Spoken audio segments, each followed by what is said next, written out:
to? So we're here at the craft market with Jane. And Jane, so your craft is making bears and sewing bags. And what got you interested in that craft originally? A love of teddy bears. I'd sewn since I was about 10 years old, and I thought, I'm going to make myself a teddy bear. And that's where it really started, which has now turned into a bit of an obsession, but never mind. So you said about looking at fabric and knowing that you're going to make it into a teddy bear when we were speaking earlier. So what kind of patterns do you look at? Is there any particular ones that you find good for making into bears?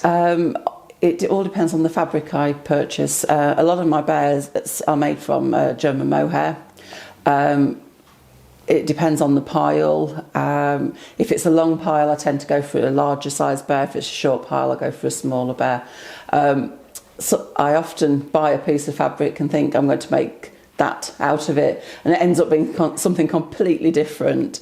All of the designs are my own. I obviously started purchasing patterns when I first started, but over the years I've developed my own patterns and my own style. What kind of crafts have you kind of learned at the craft market? Because I heard that you do some lessons here as well. Yeah, I've done willow weaving, which I come to most months. I'm actually down to do a silver bangle with Kate. I've done glasswork in the past. Yeah, it's just having time, unfortunately, to do extra things.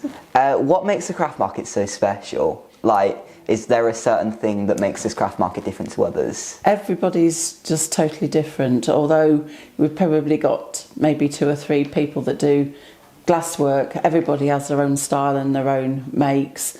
Everybody's work is individual. I think that's what makes it special. Everybody's got their own style. And obviously you make 2 different things, crafts and bears and bags. But what's your favourite out of them? Is it a competition? Still bears. I like making bags, but it's still bears. I still get pleasure after 25 years. It's when you put the facial expressions on, that's when they come to life.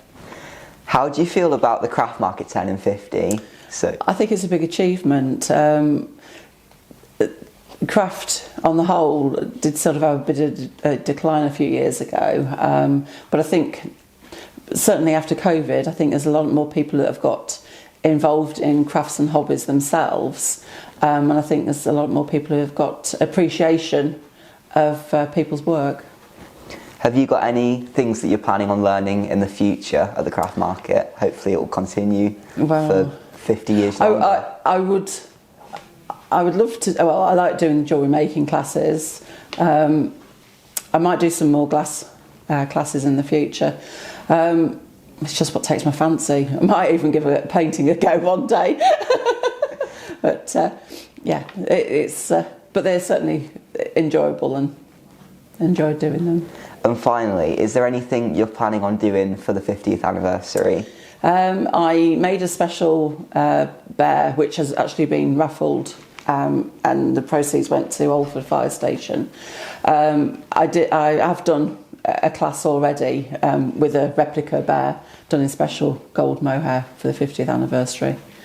Do you name all the bears that you make, and where do the names come from?